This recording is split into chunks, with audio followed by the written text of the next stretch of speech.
Alright, I am back with chapter 18 of the Song of Achilles.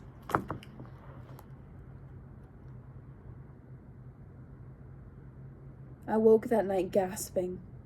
I was sweat-soaked and the tent felt oppressively warm.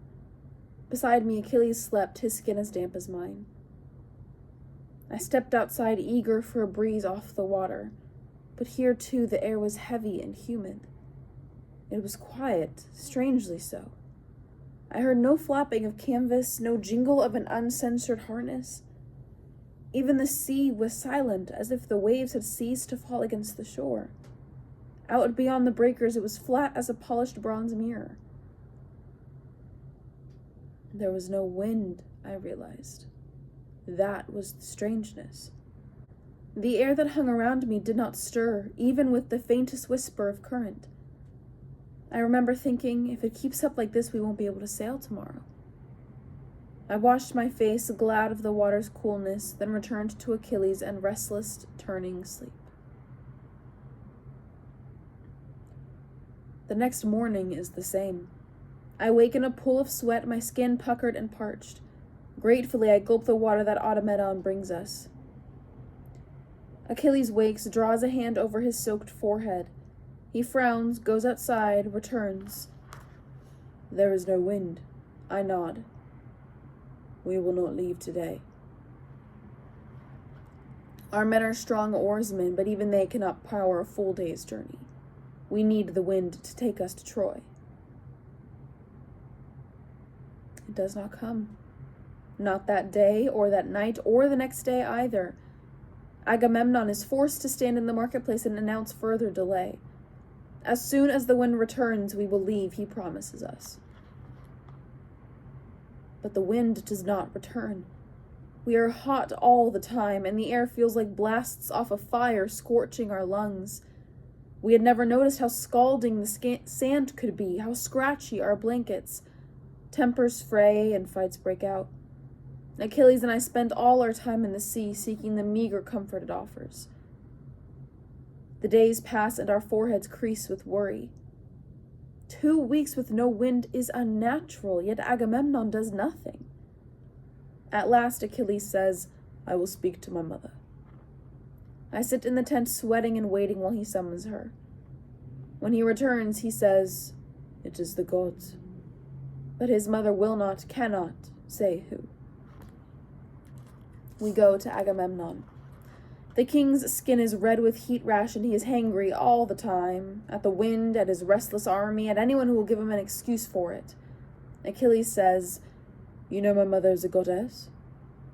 Agamemnon almost snarls his answer. Odysseus lays a restraining hand on his shoulder.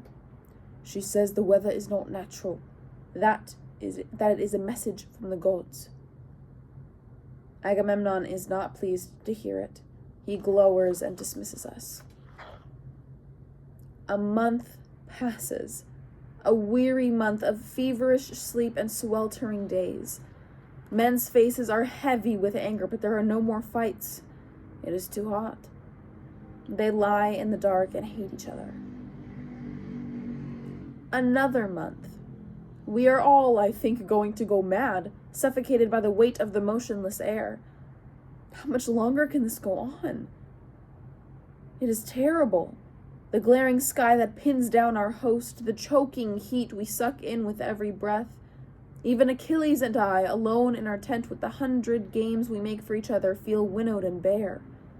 When will it end? Finally, word comes. Agamemnon has spoken with the chief of priests, Calchas. We know him. He is small, with a patchy brown beard, an ugly man, with a face sharp like a weasel and a habit of running a flickering tongue over his lips before he speaks. But most ugly of all are his eyes, blue, bright blue. When people see them, they flinch. Such things are freakish. He is lucky he was not killed at birth. Calchas believes it is the goddess Artemis we have offended, though he does not say why. He gives the usual prescription, an enormous sacrifice. Dutifully, the cattle are gathered and the honey wine mixed. At our next camp meeting, Agamemnon announces that he has invited his daughter to help preside over the rites. She's a priestess of Artemis, and the youngest woman ever to have been so anointed. Perhaps she can soothe the raging goddess. Then we hear more. This daughter is being brought from Mycenae not just for the ceremony, but for marriage to one of the kings. Weddings are always propitious, pleasing to the gods. Perhaps this too will help. Agamemnon summons Achilles and me to his tent. His face looks rumpled and swollen, the skin of a man who has not been sleeping. His nose is still red with rash. Beside him sits Odysseus, cool as ever. Agamemnon clears his throat. Prince Achilles, I have called you here with a proposition. Perhaps you have heard that... He stops, clears his throat again. I have a daughter, Iphigenia. I would wish her to be your wife. We stare. Achilles' mouth opens, closes. Odysseus says, Agamemnon offers you a great honor, Prince of Thea. Achilles stutters, a rare clumsiness. Yes, and I thank him. His eyes go to Odysseus, and I know what he is thinking. What of Didymia? Achilles is already married, as Odysseus well knows. But the king of Ithaca nods, slight so that Agamemnon will not see. We are to pretend that the princess of Scyros does not exist. I am honored that you would think of me, Achilles says, hesitating still. His eyes flicker to me in a question. Odysseus sees as he sees everything. Sadly, you only have a night together before she must leave again, though of course much may happen in the night. He smiles. No one else does. It will be good, I believe. A wedding. Agamemnon's words come slowly. Good for our families. Good for the men. He does not meet our gaze. Achilles is watching for my answer. He will say no if I wish it. Jealousy pricks, but faintly. It will only be a night, I think. It will win him status and sway and make peace with Agamemnon. It will mean nothing. I nod, slight as Odysseus had. Achilles offers his hand. I accept, Agamemnon. It will be proud to name you father-in-law. Agamemnon takes the younger man's hand. I watch his eyes as he does. They are cold and almost sad. Later, I will remember this. He clears his throat a third time. Iphigenia, he says, is a good girl. I'm sure she is, Achilles says. I will be honored to have her as my wife. Agamemnon nods, a dismissal, and we turn to go. Iphigenia, a tripping name, the sound of goat hooves on rock, quick, lively, lovely. A few days later, she arrived with a guard of stern Mycenaeans, older men, the ones not fit for war. As her chariot rattled over the stony road to her camp, soldiers came out to stare. It had been long now since many of them had seen a woman. They feasted on the curve of her neck, a flash of ankle, her hands prettily smoothing the skirt of her bridal gown. Her brown eyes were lit with excitement. She was coming to marry the best of the Greeks. The wedding would take place in our makeshift marketplace, the square wooden platform with a raised altar behind it. The chariot drew closer, past the thronging, gathered men. Agamemnon stood on the dais, flanked by Odysseus and Diomedes. Calchas was near. Achilles waited, as the grooms do, at the dais' side. Iphigenia stepped delicately out of her chariot and onto the raised wood floor. She was very young, not yet 14, caught between priestess poise and childlike eagerness. She threw her arms around her father's neck, laced her hands through his hair. She whispered something to him and laughed. I could not see his face, but his hands on her slender shoulders seemed to tighten. Odysseus and Diomedes moved forward, all smiles and bows, offering their greetings. Her responses were gracious but impatient. Her eyes were already searching for the husband she had been promised. She found him easily, her gaze catching on his golden hair. She smiled at what she saw. At her look, Achilles stepped forward to meet her, standing now just at the platform's edge. He could have touched her then, and I saw him start to, reach toward her tapered fingers, fine as sea-smooth shells. Then the girl stumbled. I remember Achilles frowning. I remember him shift to catch her. But she wasn't falling. She was being dragged backwards to the altar behind her. No one had seen Diomedes move, but his hand was on her now, huge against her slender collarbone, bearing her down to the stone surface. She was too shocked to struggle, to know even what was happening. Agamemnon yanked something from his belt. It flashed in the sun as he swung it. The knife's edge fell onto her throat, and blood spurted over the altar, spilled down her dress. She choked, tried to speak, could not. Her body thrashed and writhed, but the hands of the king pinned her down. At last her struggles grew weaker, her kicking less. At last she lay still.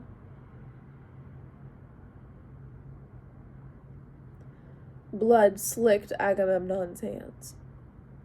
He spoke into the silence. The goddess is appeased.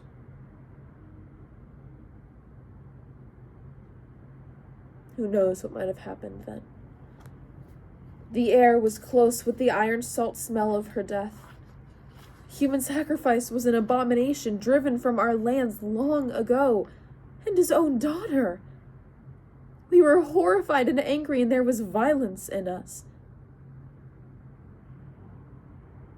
Then, before we could move, something on our cheeks. We paused, unsure, and it came again. Soft and cool and smelling of the sea, a murmur went through the men. Wind. The wind has come. Jaws unclenched and muscles loosened. The goddess is appeased. Achilles seems frozen, fixed to his spot behind the dais.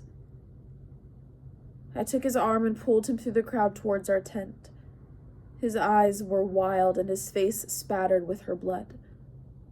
I wet a cloth and tried to clean it away, but he caught my hand. I could have stopped them, he said. The skin of his face was very pale, his voice was hoarse. I was close enough, I could have saved her. I shook my head.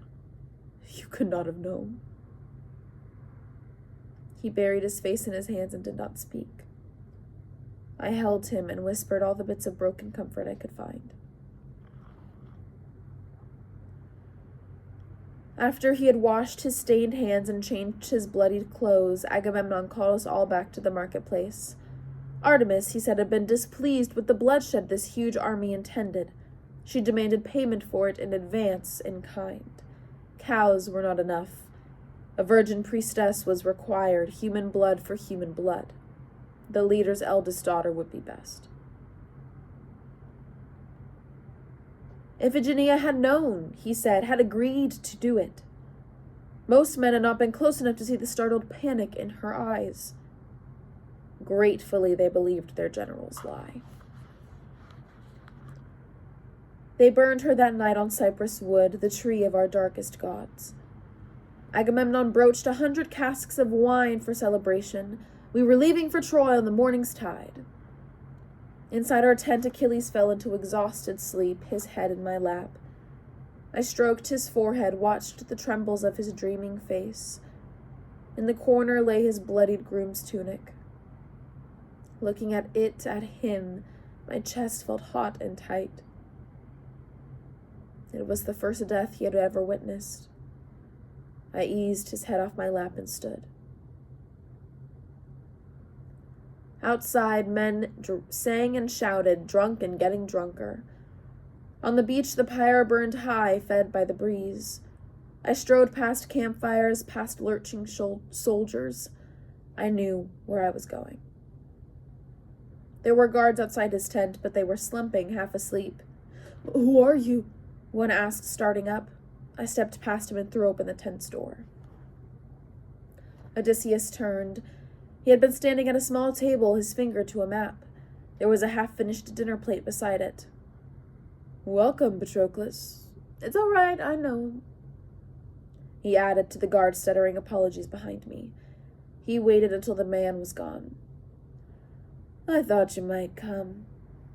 I made a noise of contempt. You would say that whatever you thought. He half smiled. Sit if you like, I'm just finishing my dinner. You let them murder her. I spat the words at him. He drew a chair to the table. What makes you think I could have stopped them? You would have if it had been your daughter. I felt like my eyes were throwing off sparks. I wanted him burnt. I don't have a daughter. He tore a piece of bread, sopped it into gravy, ate. Your wife, then? What if it had been your wife? He looked up at me. What do you wish me to say? That I would not have done it? Yes. I would not have. But perhaps that is why Agamemnon is king of Mycenae and I rule only Ithaca. Too easily his answers came to him. His patience enraged me. Her death is on your head. A wry twist of his mouth. You give me too much credit.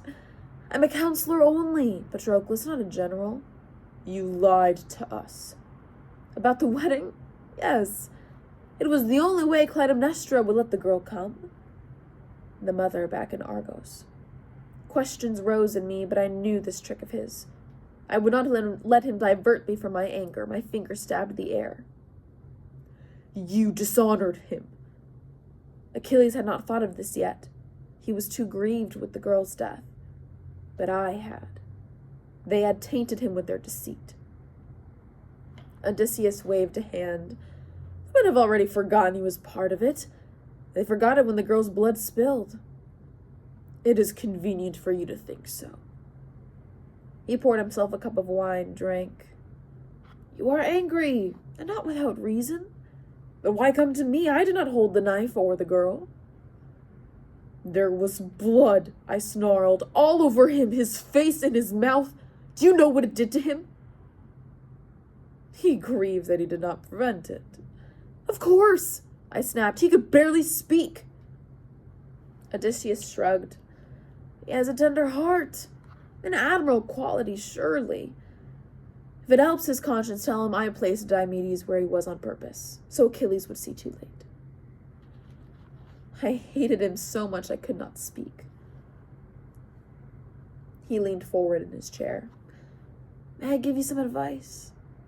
If you are truly his friend, you will help him leave this soft heart behind. He's going to try to kill men, not rescue them. His dark eyes held me like swift running current. He is a weapon, a killer. Do not forget it. You can use a spear as a walking stick, but that will not change its nature. The words drove breath from me, left me stuttering. He is not, but he is.